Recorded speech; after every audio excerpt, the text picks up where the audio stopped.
So today I want to speak to you from the Gospel of John. आणि आज आपण योहान कृत शुभवर्तमान यातून बघणार आहे. The purpose why John wrote this gospel आणि योहानाने हे पुस्तक का लिहिलं त्याचा मागचा हेतू काय होता? that we may know Jesus Christ and through Jesus Christ we will have eternal life. आणि त्याचा हेतू हाच होता की येशू ख्रिस्ताला आम्ही ओळखावं आणि येशू ख्रिस्ताला ओळखल्यामुळे आम्हाला सार्वकालिक जीवन मिळावं. John wrote the gospel to the whole world आणि योहानाने सगळ्या जगाला हे पत्र लिहिलं. and John presents Jesus as the perfect Son of God. आणि योहान हा येशू ख्रिस्ताला एक परिपूर्ण असा मनुष्याचा पुत्र म्हणून सर्व जगाला सादर करत आहे. Now the key scripture in John's gospel is John 3:16 that we all know that. आणि योहान कृत शुभवर्तमान या पुस्तकातील महत्वाचं वचन सर्वांना माहित आहे, Yohan 3:16. But I will not be speaking from John 3:16. आणि मी काही योहान 3:16 मधून संदेश देणार नाहीये. But we have something better in store for us this morning. आणि या सकाळी आमच्यासाठी एक महत्वाच्या गोष्टी देवाने राखून ठेवलेल्या आहेत. And from the Gospel of John. आणि योहान कृत शुभवर्तमान मधून. Now before we come into the theme of our message, आणि आमच्या संदेशाच्या मुख्य विषयाकडे वळण्या अगोदर let us read John's Gospel chapter 20 verse 30 and 31. आणि आपण योहान याचा 20वा अध्याय आणि 30 आणि 31 वचने वाचूया. It says, and truly Jesus did many other signs in the presence of his disciples, which are not written in this book. But these are written that you may believe that Jesus is the Christ, the Son of God, and that believing you may have life in him. या पुस्तकात लिहिली नाहीत अशी दुसरी पुष्कळ चिन्हे येशूने आपल्या शिष्यां देखत केली. येशू हा देवाचा पुत्र ख्रिस्त आहे असा तुम्ही विश्वास ठेवावा आणि विश्वास ठेवून तुम्हाला त्याच्या नावाने जीवन प्राप्त व्हावे म्हणून ही लिहिली आहेत. And chapter 21 verse 25. आणि 21वा अध्याय आणि 25वे वचन. It says, and there are also many other things that Jesus did, which if they were written by one by one, I suppose that even the world itself could not contain the books that would be written. येशूने केलेली दुसरी पुष्कळ कृत्य आहेत ती सर्व एक एक लिहिली तर लिहिलेली पुस्तके या जगात मावणार नाहीत असे मला वाटते. I believe what is written in the Gospels is sufficient for you and for me to believe in the Lord Jesus Christ and to have everlasting life. आणि माझा असा विश्वास आहे की प्रभू येशू ख्रिस्तावर विश्वास ठेवून सार्वकालिक जीवन प्राप्त करून घेण्यासाठी जेवढ्या गोष्टी पुरेशा आहेत तेवढ्या योहानामध्ये लिहिलेल्या आहेत असं मला वाटतं. So I don't think that you may be seeking some other signs or some other evidences to know that Jesus is the Son of God. आणि प्रभू येशू ख्रिस्त देवाचा पुत्र आहे हे जाणण्याकरिता हे ओळखण्याकरिता आणखीन तुम्ही दुसऱ्या कुठल्या चिन्हांचा आणि दुसऱ्या कुठल्या साहित्याचा शोध करत आहात असं मला वाटत नाही. Because John says sufficient evidence is given in the Gospels, in the Bible, to believe that Jesus is the Christ and he is the Son of God. आणि प्रभू येशू देवाचा पुत्र आहे यावर विश्वास ठेवण्याकरिता असणारे जे पुरावे आहेत ते पुरेसे पुरावे चिन्ह बायबलमध्ये अगोदरच आहेत. And John says if everything that Jesus did, if that were to be written, then the whole world cannot contain the books that could be written. आणि मग योहान काय म्हणतो, येशूने जे जे केले जे जी चिन्ह केली त्या ती सगळी जर लिहित बसलं तर ती पुस्तकं एवढी होणार की जगात ती पुस्तकं मावणार नाहीत एवढी होणार पुस्तक. If there are 7 billion people on this planet Earth today, आज या भूतलावर पृथ्वीवर जवळजवळ 700 कोटी लोक आहेत. in all of their lives he is working. आणि त्या सगळ्या 700 कोटी लोकांच्या जीवनामध्ये देव आता कार्य करीत आहे. And if one book is to be written about each of them, आणि मग या प्रत्येक व्यक्तीकरिता जर पुस्तक लिहायचं म्हटलं, what Jesus does in their life, जे येशूने त्यांच्या जीवनात केलेलं आहे, then 7 billion books has to be written today. तर मग आता 700 कोटी पुस्तकं लिहायला पाहिजेत. 700 कोटी लोकांच्या जीवनात देवाने जे कार्य केले त्याबद्दल लिहायचं And म्हटलं the तर- Bible says Jesus is the same yesterday, today and forever. आणि पवित्र शास्त्र सांगतं की येशू काल, आज आणि युगानुग सारखाच आहे. So if everything has to be written, what he did, I am sure what John says is very true. Even the world cannot contain the books that could be written. आणि मग प्रभू येशू ख्रिस्ताने जे केलं, लोकांच्या जीवनामध्ये जे केलं ते सगळं जर लिहित बसलं तर माझा विश्वास आहे की योहान जसं सांगतो त्याप्रमाणेच होईल की ती पुस्तकं जगात मावणार नाहीत. But today there is enough or plenty of evidences in the Bible to believe that Jesus is Christ and he is the Son of God, and by believing we may have life and everlasting life. आणि माझा विश्वास आहे की प्रभू येशू ख्रिस्त देवाचा पुत्र आहे आणि त्याच्यावर जर आम्ही विश्वास ठेवला तर आम्हाला सार्वकालिक जीवन मिळणार. यासाठी येशूवर विश्वास ठेवण्याकरिता लागणारे सगळ्या गोष्टी, लागणारे सगळे पुरावे आता बायबलमध्ये लिहिलेले आहेत. त्याच्या व्यतिरिक्त आम्हाला दुसऱ्या पुराव्याची गरज नाही. So today I want to speak to you on the theme of let your heart not be troubled.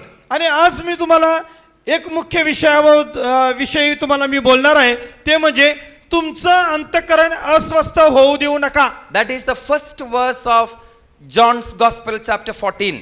आणि योहान कृष्णवर्तमान याच्या 14व्या अध्यायाचं पहिलं वचन ते आहे. Let not your heart be troubled. You believe in God, believe also in me. In my Father's house are many mansions.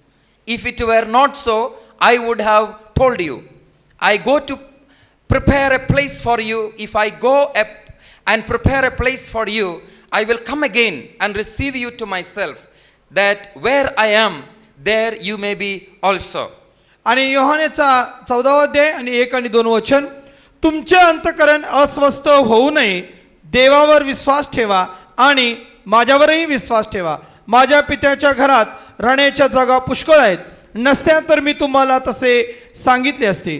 मी तुम्हासाठी जागा तयार करावयास जातो आणि मी जाऊन तुम्हासाठी जागा तयार केली म्हणजे पुन्हा येऊन तुम्हाला आपल्या जवळ घेईन, यासाठी की जेथे मी आहे ते तुम्हीही असावे.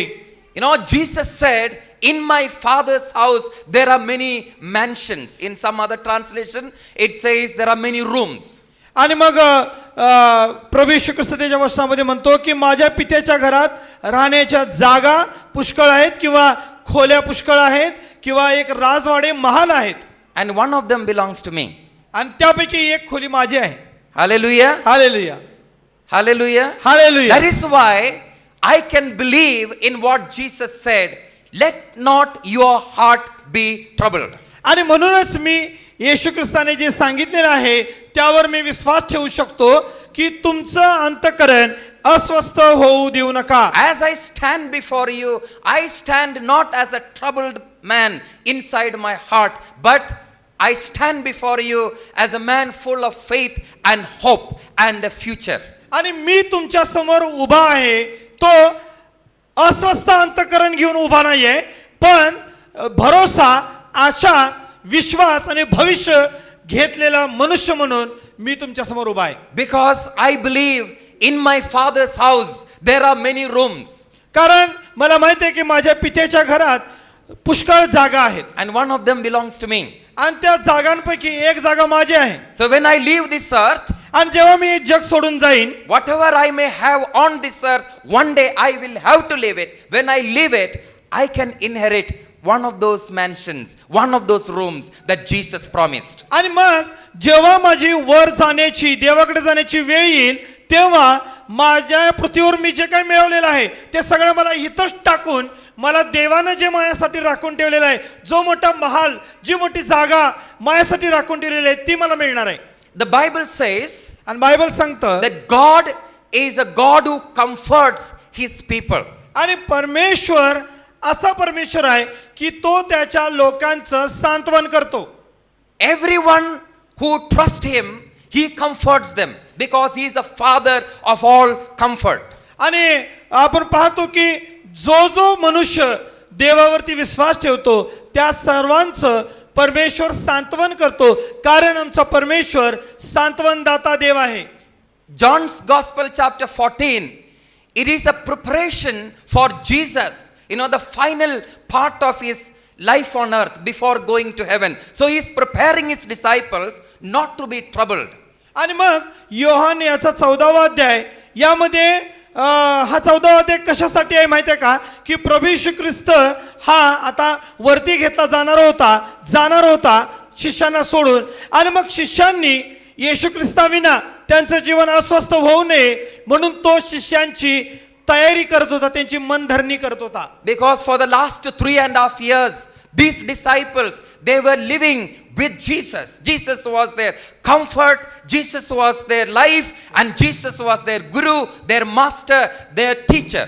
आणि मग 3.5 वर्ष हे शिष्य येशू ख्रिस्तासोबत होते आणि येशू त्यांचा सांत्वनदाता होता, येशू त्यांचा गुरु होता, येशू त्यांचा स्वामी होता, येशू त्यांचा शिक्षक होता. आणि 3.5 वर्ष येशू बरोबर त्यांची चांगली सहभागिता होती. Now in a short time he is going to suffer and die, and he will rise again, and then he will ascend into heaven. आणि मग थोड्याच दिवसांमध्ये येशू ख्रिस्ताला दुःख सहन करून, वधस्तंभावरचं मरण सहन करून मरावं लागणार होतं, आणि तो मेल्यानंतर पुन्हा उठणार होता, आणि पुन्हा उठल्यानंतर त्याचं स्वर्गारोहण होणार होतं, आणि येशू त्यांना शिष्यांना सोडून वर जाणार होता. And Jesus knew his disciples feel that vacuum, the emptiness or the absence of Jesus in their life. आणि मग प्रभू येशू ख्रिस्ताला माहित होतं अगोदरच की जेव्हा मी जाईन शिष्यांना सोडून, तेव्हा त्या शिष्यांना माझी उणीव भासेल, त्यांना त्यांच्या अंतःकरणामध्ये ती पोकळी निर्माण होईल, आणि ती पोकळी आणि त्यांचं अंतःकरण हे अस्वस्थ बनेल. If we are used to living with someone so close to us, if that person has to leave us, we will surely go through a period of pain, grief, and troubled heart and sorrow in our life. आणि जर एखाद्या व्यक्तीबरोबर जर आम्हाला राहण्याची सवय असेल आणि त्या व्यक्तीचे आणि आमचे अगदी जवळचे नातेसंबंध असतील आणि एकत्र अनेक वर्षे राहिल्यामुळे तो व्यक्ती जर आता आपल्याला सोडून जाणार असेल, तर आमचं अंतःकरण अस्वस्थ बनतं, दुःखी बनतं, आणि आम्ही निराशेने खचून जातो. Now that is the same situation these disciples will face. आणि मग ह्या शिष्यांना देखील याच परिस्थितीला तोंड द्यावं लागणार होतं. So he is putting the foundation for them that their heart should not be troubled. आणि म्हणून येशू अगोदरच त्यांच्यासाठी त्यांचा पाया घट्ट करत आहे, त्यांचं अंतःकरण पुढे जाऊन अस्वस्थ होऊ नये म्हणून त्यांच्या अगोदरच तयारी करत आहे. Now the Bible says our God is a God who comforts us. आणि पवित्र शास्त्र सांगतं की आमचा परमेश्वर हा सांत्वन करणारा परमेश्वर आहे, सांत्वनदाता देव आहे. 2 Corinthians 7:6 it says. आणि 2 कोरिंथ 7वा अध्याय आणि 6व्या वचनामध्ये म्हटलेलं आहे, Read. तथापि दिनाचे सांत्वन करणारा देव याने तिताच्या येण्याकडून आमचे सांत्वन केले. Here it says God comforts the downcast. आणि इथं देव सांगतो की परमेश्वर दिनांचे सांत्वन करतो, जे दिन आहेत त्यांचं सांत्वन करतो. When the heart is troubled, we walk downcast. Our face will be down. आणि मग जेव्हा अंतःकरण अस्वस्थ होतं ना, तेव्हा आमचं मुख, आमचा चेहरा देखील आपण खाली पडतो आणि आम्ही निराश असं खाली बघतो. When we are joyful, when we are comforted, when we are happy, we walk straight. We don't put our head down. We are not downcast. आणि मग आम्ही जेव्हा आनंदी असतो, जेव्हा आमच्या अंतःकरणामध्ये सांत्वन असते, आनंदी असतो, तेव्हा आम्ही ताठ मानेने असं चालतो. आपण खाली मान घालून कधी दुःखी असं खाली मान घालून चालत नाही. Our God is a good God. He is a good father. He doesn't want his children to be downcast. He doesn't want his children to be troubled in their heart. आणि आमचा परमेश्वर हा चांगला पिता आहे, आणि तो चांगला पिता आपल्या लेकरांच्या बद्दल, आपल्याबद्दल त्याची अशी इच्छा आहे की आम्ही कधीही दीन होऊ नये, म्हणजे असं आपल्याला कधीही निराशाने, दुःखाने आपल्याला खाली मान घालायला लागू नये, खचू नये, अशी परमेश्वराची इच्छा आहे. We as earthly parents, when we see our children downcast, their face is down, they are depressed, we want to know the reason. We go and talk to them. We try to, help them. आणि मग जेव्हा आपण आईवडील जगिक आईवडील या नात्याने जेव्हा आपली लेकरं अगदी त्यांचं चेहरा उतरून तोंड उतरलेलं आहे आणि बसलेले आहेत, निराश आणि दुःखी होऊन बसलेले आहेत, तेव्हा आम्ही लगेच त्यांना जाऊन विचारतो आणि त्यांचं सांत्वन करण्याचा प्रयत्न करतो आईवडील. If we know that as earthly parents, how much more our heavenly Father knows how to comfort his children. आणि मग जगिक आईवडील या नात्याने, या पृथ्वीवरील आईवडील या नात्याने जर आम्ही आमच्या लेकरांचं सांत्वन करायला आम्ही बघतो, आम्हाला कळतं, तर आमचा जो आध्यात्मिक पिता देव आहे त्याला किती विशेष करून कळतं आमचं कसं सांत्वन करायचं. Paul says in 1 Corinthians, आणि पहिले करिंथ मध्ये पौल म्हणतो, 2 Corinthians chapter 1 verse 3 and 4.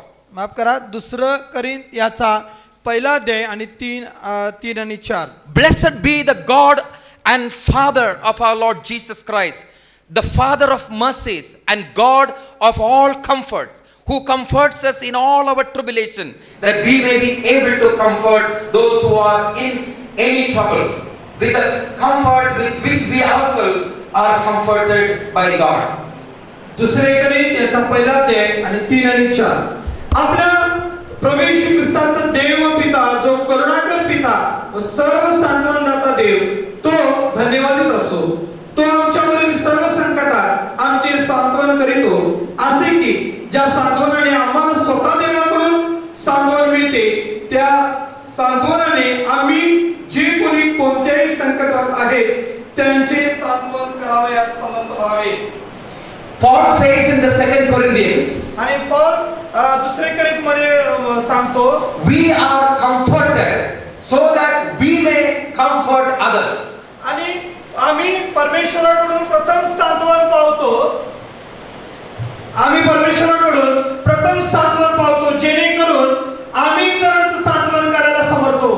Jesus told his disciples, let your heart not be troubled. आणि मग प्रभू येशू ख्रिस्ताने सांगितलं शिष्यांना की तुमचं अंतःकरण अस्वस्थ होऊ नये. Because when Jesus is taken up into heaven, आणि जेव्हा येशू ख्रिस्ताला स्वर्गात घेतलं जाईल, they are going to face a world of people who are troubled in their heart.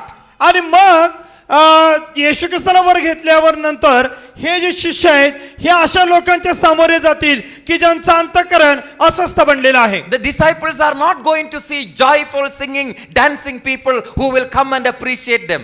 आणि मग असे आनंदी नाचून बागडून आनंद करणारे असे लोक या शिष्यांच्या सामोरे येणार नाहीत. Jesus knew they are going to face people who will persecute them, who will cause them to suffer and torment them because of the faith in the Lord Jesus Christ. आणि येशू ख्रिस्ताला माहित होतं की ह्या शिष्यांना लोक त्यांचा छळ करणार, त्यांना त्रास देणार. येशू ख्रिस्ताच्या विश्वासामुळे लोक त्यांचा छळ करतील, त्रास देतील, हे येशूला अगोदरच माहित होतं. So he is saying, you yourself, first of all, strengthen yourself. Let your heart not be troubled. आणि म्हणून प्रभू येशू ख्रिस्त स्वतः प्रथम त्या शिष्यांना सांगत आहे की तुम्ही तुमचं अंतःकरण अस्वस्थ होऊ देऊ नका, निराश होऊ नका. Throughout the Bible, you find people whose countenance were downcast or who were, troubled in their heart. आणि पवित्र शास्त्रामध्ये आपण सर्व पवित्र शास्त्रामध्ये आपण जर बघितलं तर काही ठिकाणी असा उल्लेख आहे की अनेक असे लोक आहेत की त्यांचा चेहरा उतरलेला आहे आणि ते दुःखी आणि निराश होऊन बसलेले आहेत. And I don't have time to go to all the scriptures, but the first person on this earth whose face was downcast or his heart was troubled was Cain. आणि आपण पाहतो की जे पहिलाच व्यक्ती ज्याचं तोंड उतरलेलं आहे, ज्याचा चेहरा, त्याचं मुख उतरलेलं आहे, तो म्हणजे काईन. Because of his sacrifice to God, God did not accept his sacrifice. आणि काईनाचं अर्पण देवाने मान्य केलं नाही म्हणून त्याचा चेहरा उतरला होता. So God asked him, why are you so downcast? आणि मग देवाने त्याला विचारलं की तुझा चेहरा इतका उतरलेला का आहे? Why your countenance is so down? आणि मग तुझा चेहरा एवढा उतरलाय का? If you would have done right in offering your sacrifice to God, would he not have accepted you. आणि मग देवाने त्याला म्हटले, जर तुझं जे अर्पण आहे तर देवाला जर ते मान्य होईल असं जर तू अर्पण केलं असतंस तर मग देवानं त्याचा स्वीकार केला नसता का? You know what was the reaction of Cain's troubled heart? He killed his brother. आणि मग जो कायन आहे तो कायन त्याच्या अंतःकरणामध्ये अस्वस्थ बनलेला होता, त्याचं तोंड उतरलेलं होतं आणि त्याचा परिणाम म्हणून कायनाने आपल्या भावाचा वध केला. You know, any decision we make in our life out of a troubled heart, or when our countenance is down, our decisions, our actions and reactions all will go wrong. आणि जेव्हा आमचं तोंड उतरलेलं असतं, जेव्हा आम्ही निराश असतो आणि अंतःकरणामध्ये अस्वस्थ असतो, तेव्हा जेव्हा आम्ही निर्णय घेऊ, कुठलाही निर्णय घेऊ, जे काही करू ते सगळं चुकीचं होत जातं. You know, most of the wrong decisions or maybe the reactions in the world comes out of a troubled heart, a downcast face. आणि या जगामध्ये जे चुकीचे निर्णय घेतले जातात ते सगळे चुकीचे निर्णय हे अस्वस्थ अंतःकरणातून, तोंड उतरलेल्या परिस्थितीतून, दुःखातून, निराशेतून चुकीचे निर्णय घेतले जातात. In our life as God's people, if we are not careful, we can also make such wrong decisions, downcast our life, or we can be troubled in our heart. आणि मग आम्ही देखील देवाची लोक या नात्याने कधी कधी आमच्या जीवनामध्ये अशी परिस्थिती येऊ शकते की आमचं तोंड उतरलं जातं किंवा आमच्या अंतःकरणामध्ये अस्वस्थ आम्ही बनू.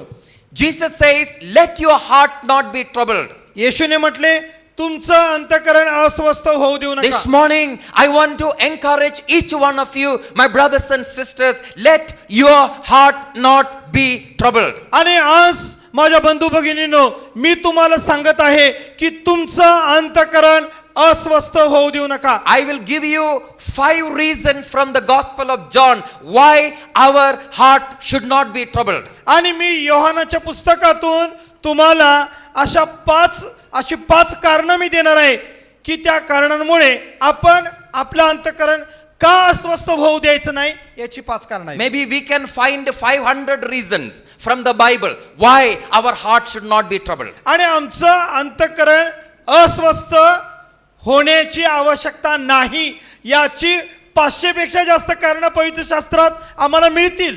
So we don't have time. We have only time for 5 reasons. आणि मग आमच्याकडे फक्त 5 कारणांसाठीच वेळ आहे. I think these 5 reasons are more than enough that we should be cheerful, joyful, comforted and